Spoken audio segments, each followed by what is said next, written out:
Hello, hello. This is Taylor Ursula of That's So Pisces, and it's an Aries first quarter moon. Okay, so this Aries first quarter moon is taking place at 27 degrees on Wednesday, the 17th, at about 8 p.m. here on the West Coast and earlier in the evening elsewhere. So this first quarter moon is a bit electric. You probably hear me use that word a lot. And let's talk about why. So at our new moon in Capricorn last week, we had everything squaring the nodes. We had the sun and the moon squaring the nodes, and that was pulling us into new challenges, new directions, hoping to get us to initiate something very different than anything we've been a part of before. This first quarter moon will meet that north node before it squares the sun and will essentially ask us if we made those changes. But let's break down the rest of the aspects and we'll get to that.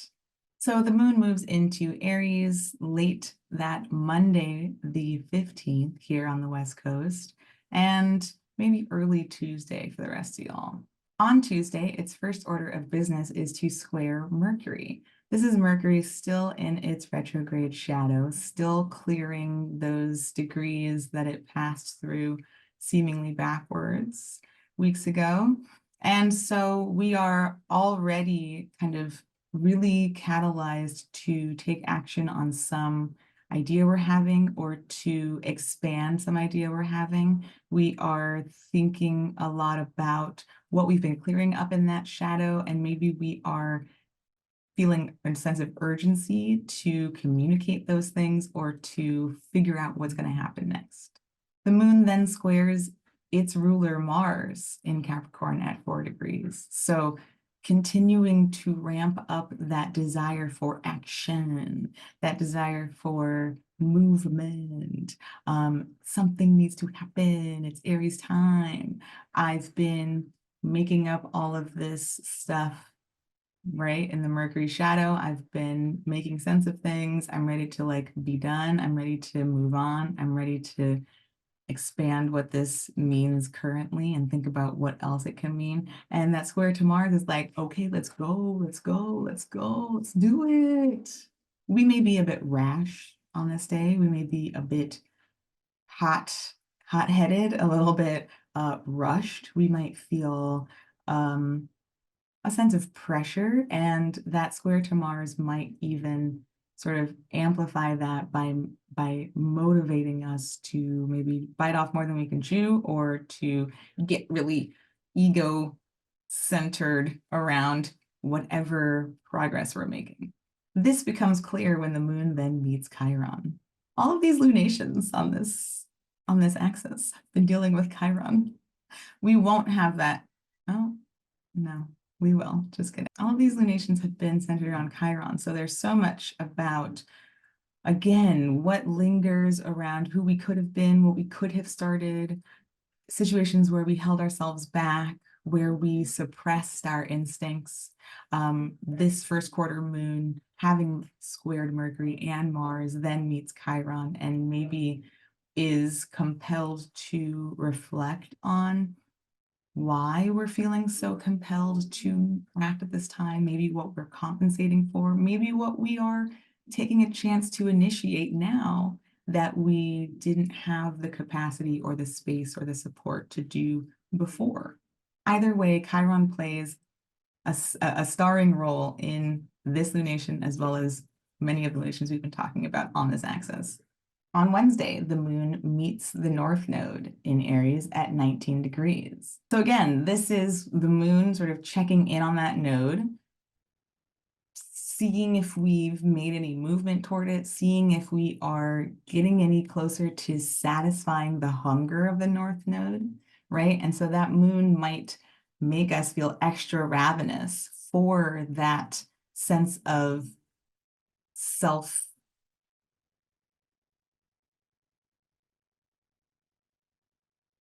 self-assertion, right? Seeing ourselves making that push, So this may really amplify and increase that drive to be making those changes. If we didn't make those changes at the Capricorn full moon, we will certainly feel some sense of compulsion and drive to do so now. The moon then makes a trine to Venus at 23 degrees of Sagittarius. And this feels supportive. This feels expansive. Venus is still in a fire sign of go, go, go, learn, explore, expand, be more than anything we imagined.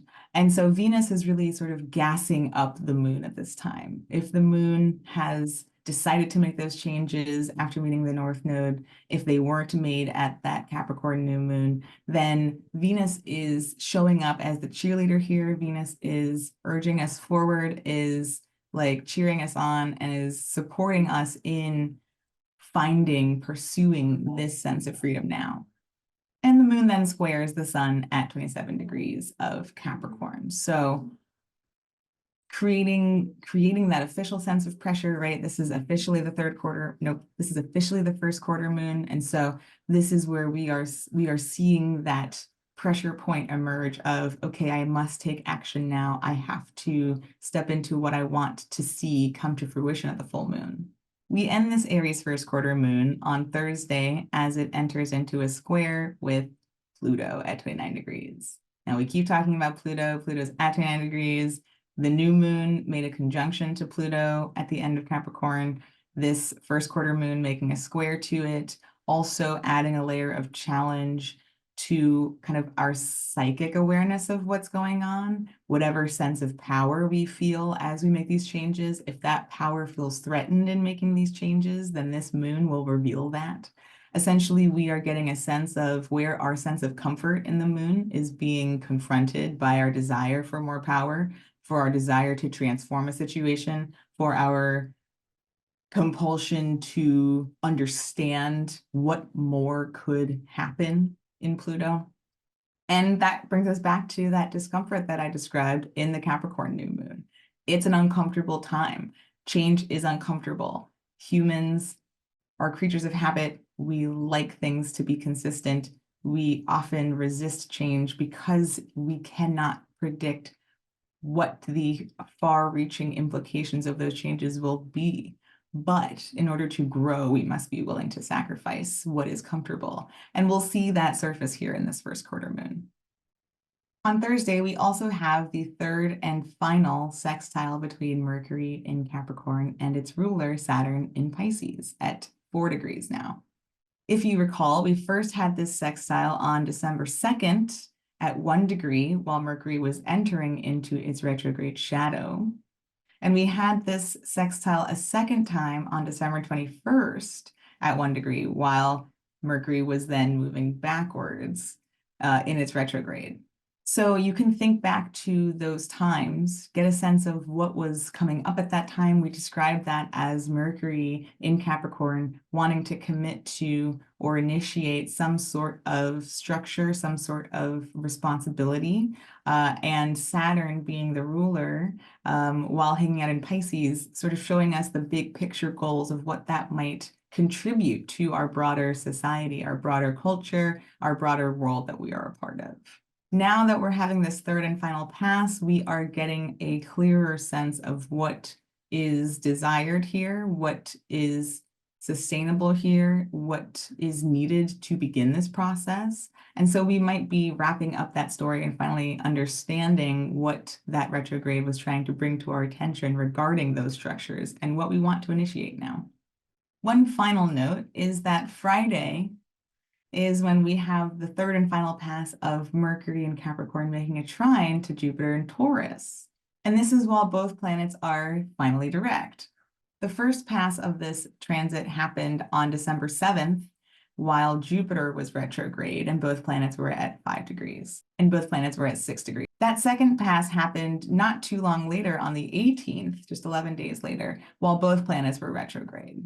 So now that both planets are direct, we are really wrapping up this whole story, right? So we are adding to the story we saw with Mercury and Saturn. There's something else that Mercury and Jupiter are conversing about that contributes to this narrative, of course, because Jupiter is ruling Saturn. So whatever Saturn has been instilling in Mercury as being important and valuable, Jupiter is also a part of that conversation. So we might really see some bigger picture things finally coming together, some threads that have been up in the air, some themes that have been uncertain over the course of that retrograde that Mercury just had. We may now finally get a sense of, okay, this is what I'm building, this is what I'm committed to, this is what's important to me. And that may help us continue to further commit to the changes that the North Node is asking us to make in this Capricorn new moon and this Aries first quarter moon. Okay. Whew. This lunation cycle's already been a lot to talk about. So let's go ahead and recap our Capricorn cards, and we will see what we've opened up with that new moon, and we'll continue to pull for this first quarter moon. So I'll see you there. Okay, here we have our new moon Capricorn pull. If you missed this video and you want to check out this first line of the narrative, go ahead and take a moment, click up here, check out this pull, and meet us back here, and we will continue on with our narrative. Okay, so a quick reminder that if you are enjoying these polls and you would like these prompts for yourself to pull along with us, you can head to my website, priestessbaby.com/shop, and you can download a free moon phase pull PDF. You can pull along with us. It contains all 4 moon phase tarot pulls. Okay, so for this first quarter moon, we are asking about energy that is accumulating now, as well as looking at doubts and complications that arise with this energy that is accumulating. We want to know about what gifts that are present that we can access through this energy. And lastly, we are looking at lessons that we are able to make sense of as we approach next week's full moon. We're humans, we like lessons, we like making sense of things. What can I say? It's how our brains work. Okay, so we'll see how this kind of adds on to last week's narrative and see what we got going on.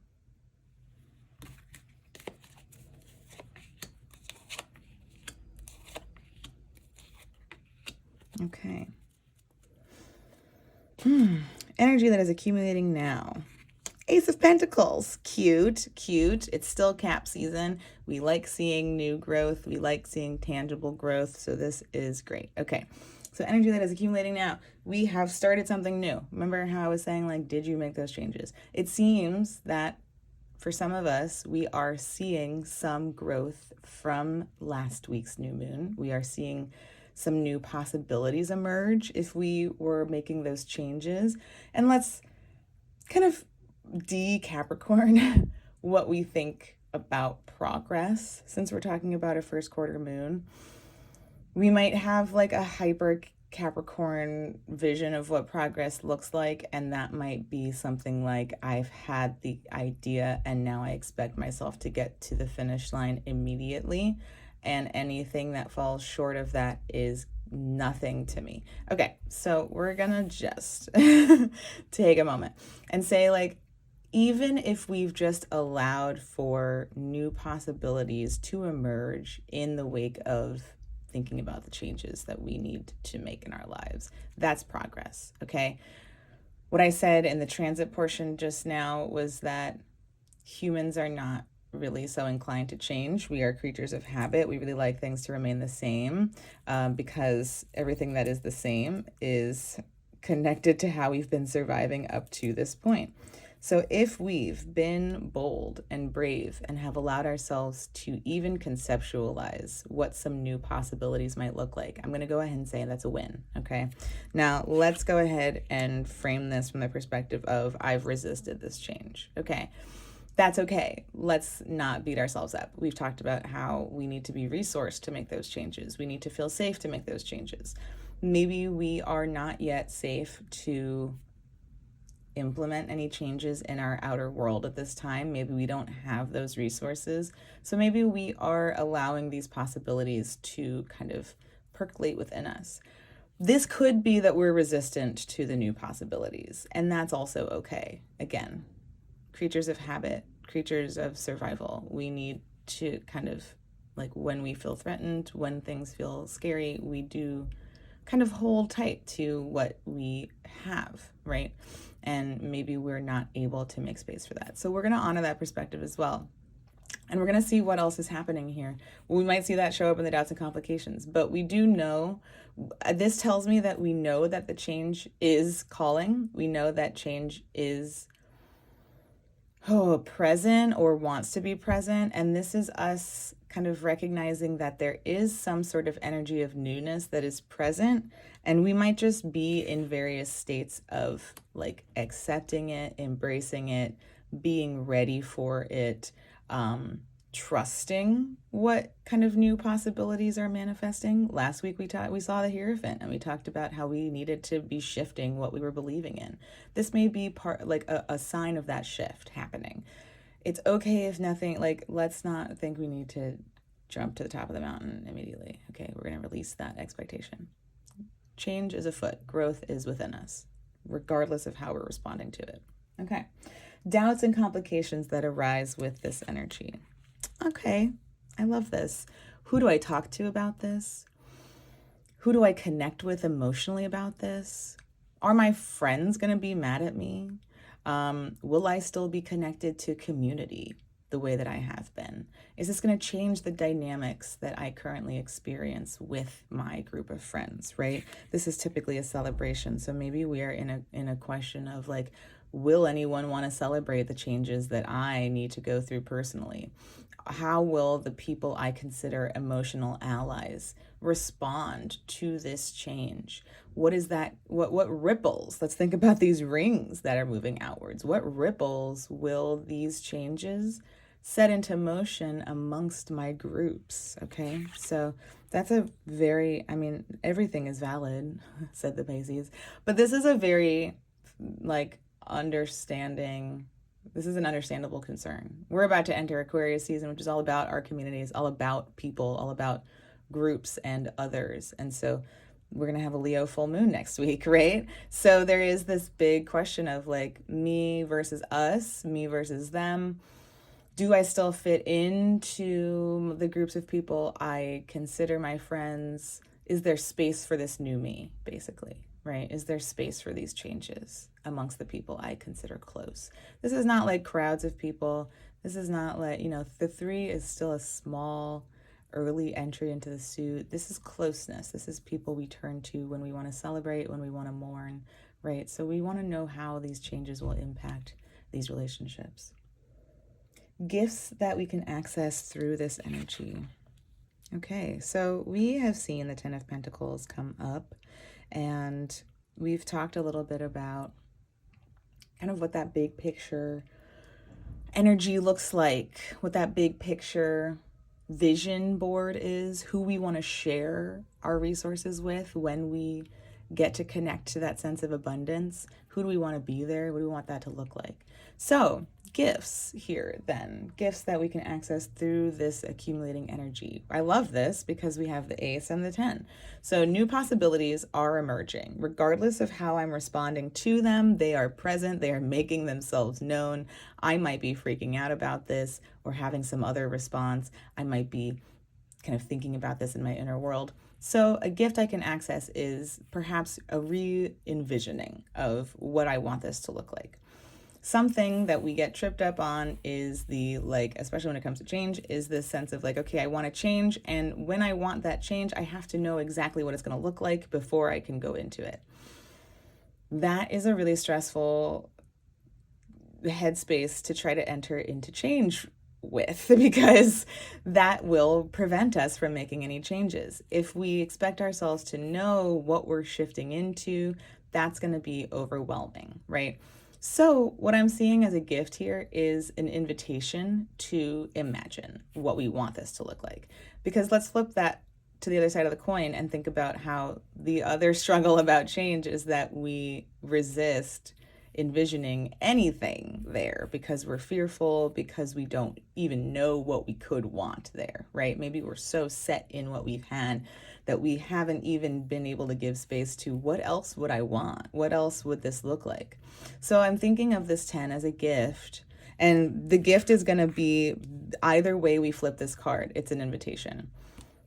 Am I unhappy? Do I not like the sort of final place I've ended up here in this moment? Then let me flip this on its head.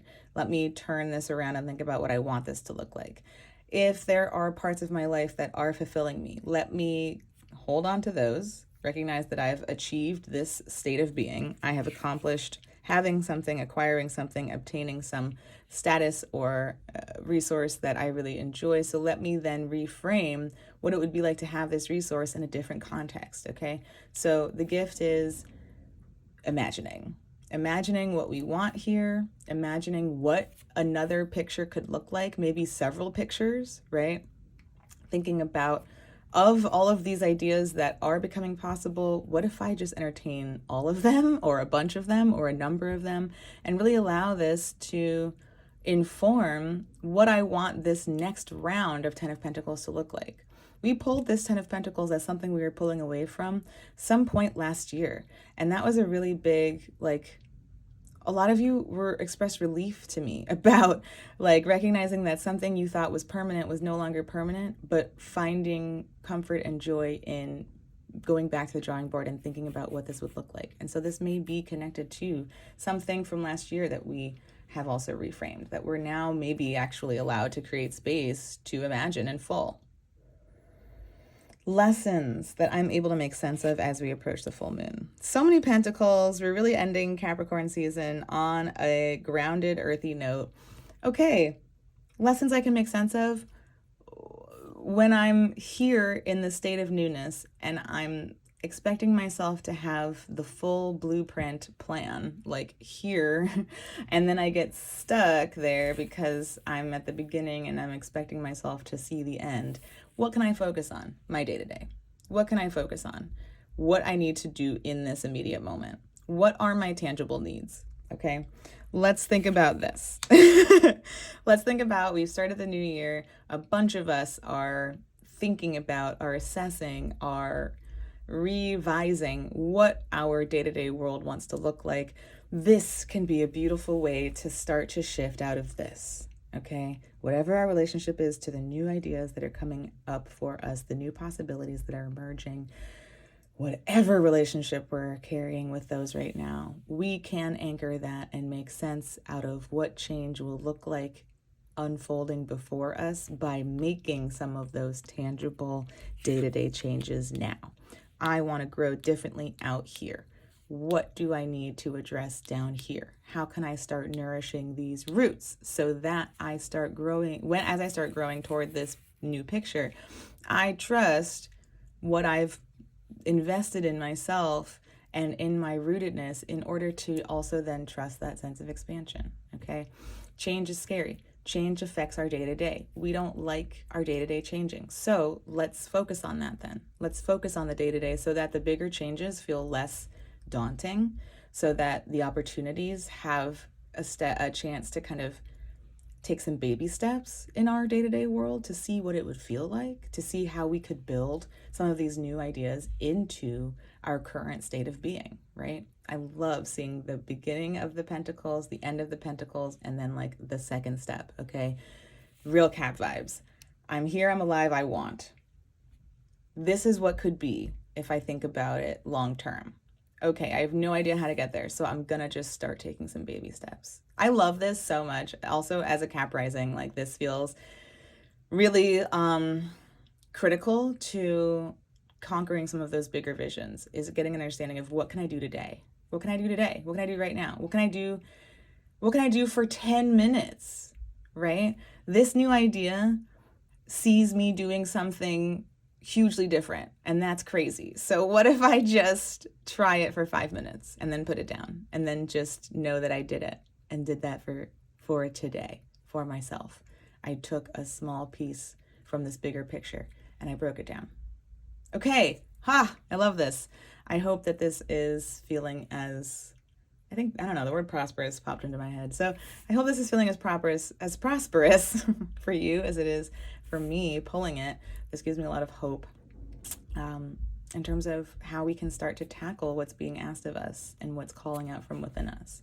All right, y'all. Thank you so much for tuning in. If you enjoyed, please like, share, subscribe. We'll see you next week to talk about that Leo full moon that will oppose Pluto. I told y'all it's an interesting lunation cycle, so I'll see you then.